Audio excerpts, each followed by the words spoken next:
Price Lord. கர்த்தருக்கு ஸ்தோத்திரம். தேவனுக்கு மகிமையாக தேவனுடைய பிள்ளைகளே, இந்த நாளில் கூட தேவனுடைய வார்த்தையிலிருந்து வெளிப்படும் நேரத்தில் தேவனுடைய வார்த்தையில் தேவன் நமக்கு என்ன கற்றுக் கொடுக்க விரும்புகிறார், தேவனுடைய வார்த்தை மூலியமாக தேவன் ஒவ்வொரு நாளும் நம்முடைய வாழ்க்கைக்கு பிரயோஜனமான விஷயங்களை ஒவ்வொரு நாளும் கற்றுத்தர நீங்கள் உங்கள் வீடுகளிலே வேத புஸ்தகங்களை எடுத்து நீங்கள் படித்து ஒவ்வொரு நாளும் நான் எப்படி வாழ வேண்டும் என்று கற்றுக்கொள்ளுங்கள். ஆவிக்குரிய வாழ்க்கையில் உயர வேண்டும். ஆவிக்குரிய வாழ்க்கையில் எப்படி சரீரபரமான ஒரு வாழ்க்கையில் ஒரு நாள் ஒன்றுமில்லாத நாம் வீடுகளை கட்டி பிள்ளைகளை பெற்றெடுத்து நல்ல குடும்பத்தை நடத்துகிறோமோ அதுபோல் ஆவிக்குரிய வாழ்க்கையில் ஒரு வளர்ச்சி தேவை. ஆவியிலே நாம் எழும்ப வேண்டும். ஆவியிலே அனல் கொண்டவர்களாய் மாற வேண்டும். அப்பொழுது தான் நாம் வியாதி இல்லாதவர்களாய் பலவீனம் இல்லாதவர்களாய் நாம் வாழ முடியும். ஆசீர்வாதமாய் வாழ முடியும். மற்றவர்களுக்கு ஒரு பிரயோஜனமாக இருக்கும். கவனிங்க, உங்ககிட்ட ஒரு 10 ரூபா பணம் இருந்தால் நீங்கள் ஆஸ்வதிப்படினா ஒருத்தவங்களுக்கு கொடுக்கறதுக்கு ரொம்ப சந்தோஷப்படுவீங்க. ஒரு 100 ரூபா கொடுத்து ஒரு பெரிய விஷயம் இல்லை. இது போல் நீங்கள் ஆவியிலே வளருவீங்கன்னா ஒருவனுக்கு சுகத்தை கொடுக்க முடியும், ஒருவனுக்கு பலத்தை கொடுக்க முடியும், ஒருவருடைய வாழ்க்கையை உயர்த்த முடியும். உங்களால் முடியும். அதனால் என்ன பண்ணுங்க, ஆவிக்குரிய வாழ்க்கையில் வளர்ச்சி அடைவதற்கு பிரயாசப்படுங்க. இதனால் கூட வேதத்திலிருந்து சங்கீதத்தில் நம்ம பார்க்கிறோம். 24ஆம் சங்கீதத்தில் 3ஆம் வசனம் வாசிங்க. யார் கர்த்தருடைய பர்வதத்தில் ஏறுவான், யார் அவருடைய பரிசுத்த ஸ்தலத்தில் நிலைத்திருப்பான். கவனிங்க, யார் கர்த்தருடைய பர்வதத்தில் ஏறுவான் என்று வேதம் சொல்லுது. யார் ஏறுவாங்க, யாரால் ஏற முடியும் அப்படிங்கிற. அடுத்தது பார்த்தீங்கன்னா அதில் பார்க்கும்போது அவருடைய பரிசுத்த ஸ்தலத்தில் நிலை நிற்பவன் யார். அப்போது நிலைக்க முடியாமல் நிறைய பேர் ஆவிக்குரிய வாழ்க்கையில் ஒரு வீழ்ச்சியை அடைந்து கொண்டிருக்கிறார்கள். நிறைய நேரத்தில் தோல்விகள் அப்படியே வாழ்க்கையில். என்ன தோல்விகள் வருது பார்த்தீங்கன்னா, நேற்று நல்லா ஜெபம் பண்ணேன், இப்போ ஜெபமே பண்ண முடியல பாஸ்டர். நேற்றுலாம் அப்படி ஓடுவேன் தேவனுக்காக, இப்போ ஓடவே முடியல பாஸ்டர். என்னன்னா, நிலை நிற்க முடியாதவர்கள். ஏதோ வாழ்க்கையில் ஒரு பரிசுத்த குறைவு உள்ளே வந்தோடனையும் அந்த குறைவு நிமித்தமாய் பரிசுத்த இடங்களை விட்டு அவர் விலகி போகிறார். இந்த பரிசுத்த ஸ்தலத்தில் நீ நிலை நிற்கும் போது தான் பலத்துக்குரியவனாக இருக்க முடியும். பலவீனங்கள் உன்னை பின்தொடராது. ஏன் என்று சொன்னால், என்னை எதை பின்தொடரும் என்று சொன்னால் நன்மையும் கிருபையும் பின்தொடரும். ஒரு மனிதனுடைய வாழ்க்கையில் அந்த கிருபை பின்தொடருமானால் அவன் பலவீனத்திலிருந்து மீட்டெடுக்கப்பட்டவனாய் மாறிடுவான். வேதத்தில் நீங்கள் பாருங்கள், பவுல் ஒரு பிரச்சனைன்னு சொல்லிட்டு ஆண்டோடைய சமூகத்துக்கு போய் நிற்கிறாரு. அது சொல்கிறாரு, என் கிருபை உனக்கு போதும் என்று சொல்கிறார்.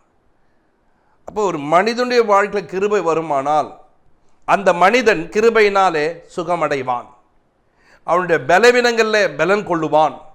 அப்போ கிருபை பாருங்கள், தேவன் கொடுத்ததுனாலே அவருடைய பலவீனத்திலிருந்து விடுதலை பெறுகிறான். இப்போ நம்முடைய வாழ்க்கையில் கூட அந்த கிருபை கிடைக்குமானால், அந்த கிருபை இருக்குமானால் நாம் பலவீனம் கிடையாது, சோர்ந்து போனவர்கள் கிடையாது.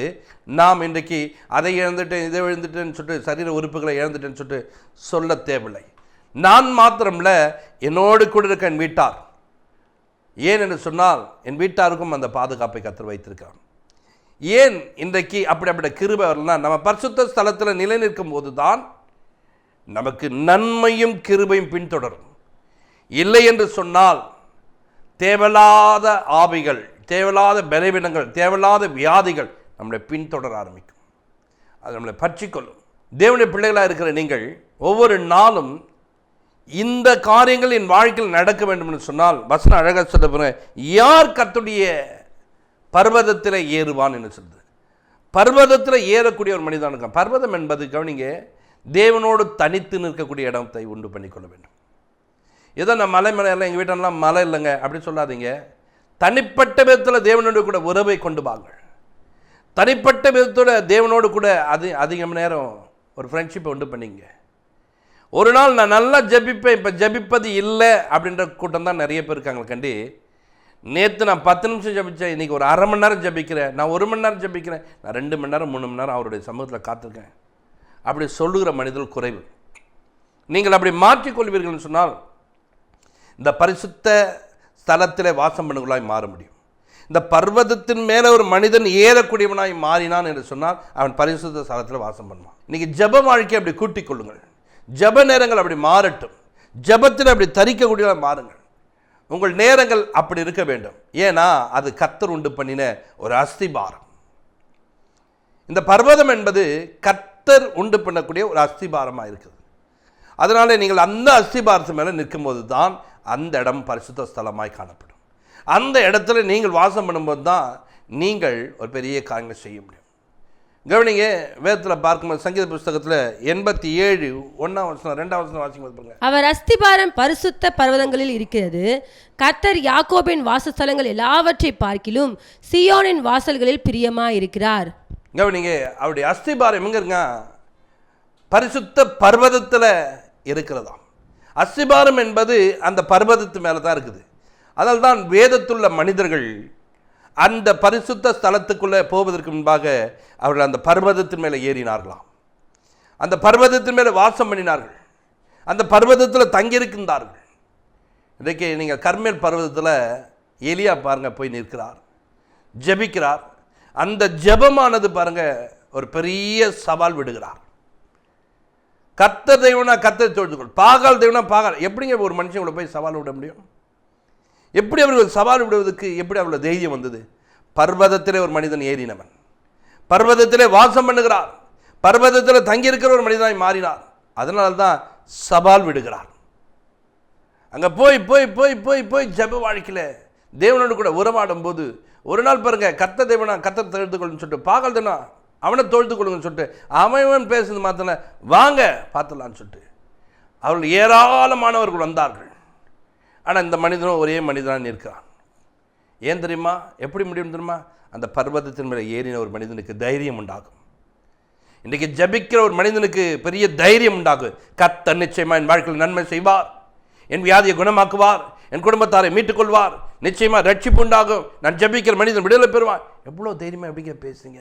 நான் ஜபிக்கிறேங்க, என் தேவன் நிச்சயமாக உதவி செய்வாங்க, என் தேவனால் கூடாத காரியம் ஒன்றுமில்லைங்க என்னுவாங்க. அப்படி நாம் அங்கே அமரக்கூடியவளாய் மாற வேண்டும், ஜபிக்கிறவளாய் மாற வேண்டும். நாங்கள் போவோம் ஒரு சில நாட்களுக்கு முன்பாக மலைக்கு மேலே போயிடுவோம். அப்படி போய் உட்காந்து ஜபிப்போம். நான் மாத்திரம்தான் ஜபிக்க போகிறேன்னு பார்ப்பேன். ஏராளமானவர் எனக்கு முன்பாக ஜபம் பண்ணி உட்காந்துப்பாங்க. அத்தனை பேரும் கூடி வந்து அங்கே பாருங்கள், ஒவ்வொருத்தரும் ஒரு இடத்துல உட்காந்து ஜபம் பண்ணுவாங்க. அந்த ஜபித்த ஒவ்வொரு மனிதனும் பின்னாட்களை பார்க்குற ஊழியக்காரர்களாய் பார்த்தோம். அந்த ஜபத்தில் போய் தரித்து தேவனோடு கூட பழகின ஒவ்வொரு கர்த்தர் ஊழியத்தில் பயன்படுத்தினார். அவர்களுக்குள்ளே வல்லமை கிரியை செய்து அவர் சொல்லுகிற வார்த்தையினாலே அநேகரை சுகமாக்கினார், பலப்படுத்தினார். அந்த பர்வதத்தில் ஒரு மனிதன் ஏறக்கூடியவனாய் மாறினான் என்று சொன்னால் அவனை தேவன் பயன்படுத்துவார், அவனோடு கர்த்தர் கூட இருப்பார். இன்றைக்கு நம்முடைய வாழ்க்கை ஜப வாழ்க்கை குறைந்து போகுமானால், ஜபம் இல்லாமல் போகுமானால் நீ அந்த பர்வதத்து மேலே ஏறாதவன்.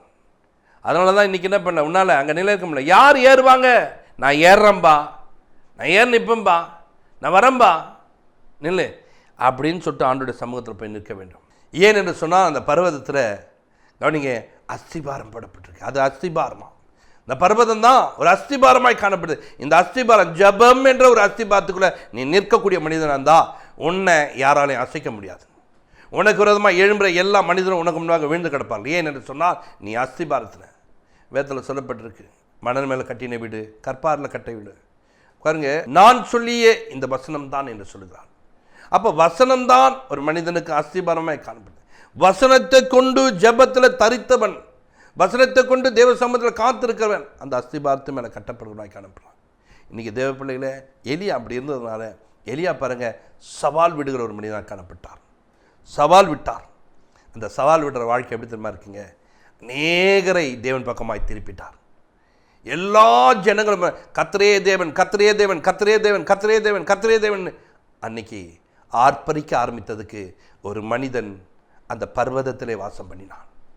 ஒரு மனிதன் அந்த பர்வதத்து மேலே ஏறினான், அமர்ந்தான், ஜெபித்தான், தேவன் உதவி செய்தான். இன்றைக்கு நாம் அப்படி ஏற கற்றுக்கொள்ள வேண்டும். நாம் ஏறி நிற்க கற்றுக்கொள்ள வேண்டும். கவனிங்க, இவர் இப்படின்னு சொன்னால் இவருக்கு பின்னாடி வருகிற அந்த எலிசாவை நீங்கள் பார்த்தீங்கன்னா அந்த பர்வதத்திலேயே அவர் தங்கக்கூடிய ஒரு மனிதனாய் மாறிவிட்டார். அந்த பர்வதத்தில் அவர் தங்கி நிற்கிறார். காரணம் என்ன தெரியுங்களா? இவர் ஒரு மடங்குனா நான் 2 மடங்கு, அவர் வந்து ஜெபம் பண்ணி போனால் நான் அங்கேயே கூடாரம் போட்டு தங்கிடுவேன்னு இறங்கிட்டார். அப்படி நம்முடைய வாழ்க்கை மாற வேண்டும்.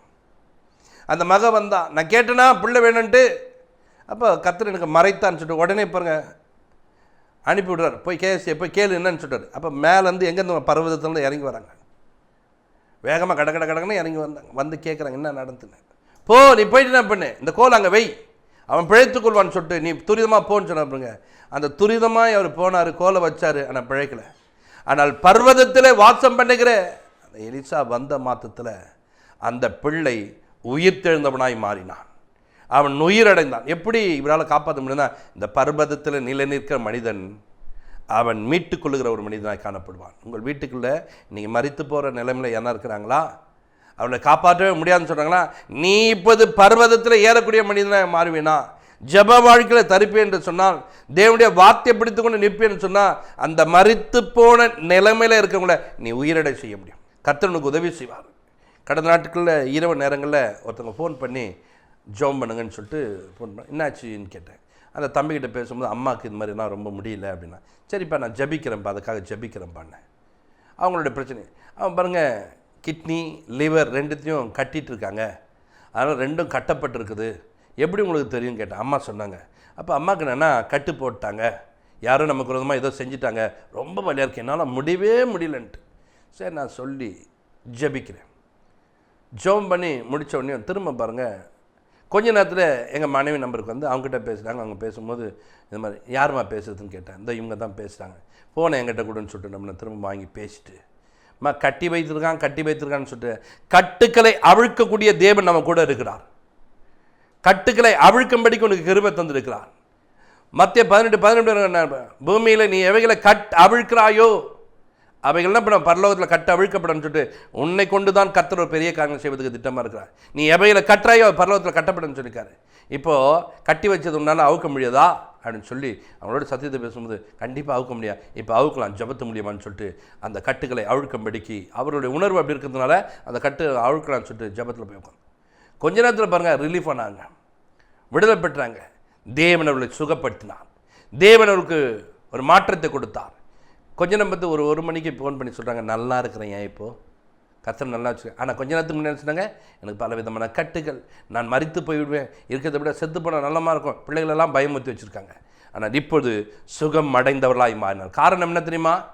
அந்த கட்டுகளை அவிழ்க்கக்கூடிய தேவன் நமக்கு அதிகாரம் கொடுத்திருக்கிறார். அந்த அதிகாரத்தை அவர்கள் கற்றுக் கொடுத்தேன்.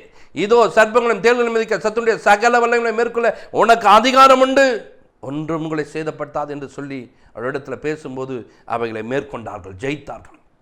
இது யாரால் படியும் தெரியுமா? பர்வதத்தில் ஏறக்கூடிய ஒரு மனிதனுக்கு வசனங்களை பிடித்து கொண்டு ஒரு ஜெயமுள்ள ஒரு வாழ்க்கை வாழ்வான். அவன் பரிசுத்த ஸ்தலத்தில் தங்கியிருக்கணுமாய் மாறுவான். இன்றைக்கு நீங்கள் அப்படி மாறுவதற்கு பிரயாசப்படுங்க. இந்த வேதத்தில் வாசிக்கும்போது பிறகு அழகாக அங்கே போடப்பட்டிருக்க பாருங்க, அவர் யாக்கோபுடைய வாசஸ்தலங்களில் அவர் பிரியப்படுகிறாராம். இன்றைக்கு கவனிங்க, அந்த வாசஸ்தலம் எங்கே தரமாக இருக்குது? அவர் வாசம் பண்ணக்கூடிய அந்த பரிசுத்த ஸ்தலம், அந்த ஸ்தலத்தில் தான் இன்றைக்கி நம்ம தங்கியிருக்கிறோம். தேவன் நமக்கு உதவி செய்ய வல்லவராக்கா, நம்மளை வழிநடத்த வல்லவராக்கா. இன்றைக்கு தேவனுடைய பிள்ளைகளே, நீங்கள் ஏற வேண்டும் என்று சொன்னால் மலையின் மேலே அன்றைக்கு ஏறி போகிற கவனிங்க, கீழே இருக்கிற மனுஷன்ல அது மேலே ஏறி போகிற ஒரு மனிதன் மாறினார். வா நீ என்கிட்ட வா, நீ வா என்கிட்டனார். அப்போ போகும்போது பாருங்க, உன்னை சுத்தம் பண்ணிக்கொள், பரிசுத்தமாக்கிக்கொள், வா என்கிட்ட வரத்துக்கு முன்னாடி. அப்போது மோசே சந்திக்க போகும்போது தன்னை சுத்தமாக வைத்து கொண்டார். அதனால தான் இங்கே வசனம் பாருங்க, 4ஆம் வசனம், கைகளிலே சுத்தம் உள்ளவனும் இருதயத்தில் நேர்மை உள்ளவனாய் காணப்படும். இந்த கைகளில் சுத்தம் இருக்க வேண்டும், இருதயத்தில் மாசுலாதனாய் இருக்க வேண்டும். மாயைக்கு உங்களை ஒப்பு கொடுக்கக்கூடாது. அப்படி நீங்கள் நடப்பீர்கள் என்று சொன்னால் இன்றைக்கு உங்கள் வாழ்க்கை உயர்ந்த ஒரு வாழ்க்கையாக மாறும். எப்போ பாரு இந்த வீடு கட்டுவதும் கவனிங்க, இந்த வண்டி வாங்குவதும் அது வாங்குவதும் பிள்ளைகளுக்கு திருமணம் பண்ணுவதும் இது உயர்வுன்னு நினைக்கிறீங்க. ஆவிக்குரிய வாழ்க்கையில் உயர கற்றுக்கொள்ள வேண்டும். ஆவியானவர் உங்களை நடத்த வேண்டும். இன்றைக்கு தேவனோடு கூட ஒப்புரவாங்க. இந்த பர்வதத்து மேலே நான் ஏறுவேன், ஜப வாழ்க்கையை கூட்டிக் கொள்வேன், தேவனோடு கூட நெருங்க. கர்த்தர் உங்களை கொண்டு ஒரு பெரிய காட்சி ஜபிப்போம். பரலோக பிதாவே உங்களுக்கு நன்றி செலுத்துமான்றேன். உங்களுடைய பிள்ளைகள் ஆண்டவர் இந்த நாளில் ஜபிக்கும்போது இந்த பர்வதத்திலே வாசம் பண்ணுகிற ஒரு காரியத்தை உண்டு பண்ணுங்க. வசனங்களை பிடித்து கொண்டு தேவ சமூகத்தில் நிற்க, வசனங்களை பிடித்துக்கொண்டு தேவனோடு கூட உறவாட வேண்டிய கிருபையும் பலத்தையும் தேவன் தாங்க. அவருடைய வீட்டுக்குள்ளே என்னென்ன குறைவுகள் உண்டாதோ, எதெல்லாம் நெருக்கமாய் காணப்படுதோ, அந்த நெருக்கங்கள் இப்போதே மாறட்டும் இயேசுவின் நாமத்தினால. ஒரு அற்புதம் நடக்கட்டும் ஆண்டவரே. அன்றைய அவருடைய வாழ்க்கையில் ஒரு விடுதலையை தேவன் கட்டளையிட்டு சமாதானத்தையும் சந்தோஷத்தையும் பெருகப்படுவதற்காக ஸ்தோத்திரம். நான் பர்வதத்து மேலே ஏறினேன், கர்த்தர் எனக்கு உதவி செய்தார். அவருடைய பரிசுத்த ஸ்தலத்தில் வாசம் பண்ணி கொண்டிருக்கிறேன். அவருடைய உதவியினாலே இன்னைக்கு நல்லா இருக்கிறேன் என்று சொல்லத்தக்கணுமா அன்றே தன்னுடைய கைகளை சுத்தமாக வைத்துக்கொள்ள, இதயத்தில் மாசு இல்லாதவர்களாய் காணப்பட, அன்றே தன் ஆத்துமாவை மாயைக்கு ஒப்பு கொடுக்காதபடிக்கு இவளை நீர் வழிநடத்தும் ஆஸ்வதி. ஏசு கிறிஸ்துவின் ஜெபங்கள் இருக்கும் நல்ல பிதாவே, ஆமென்.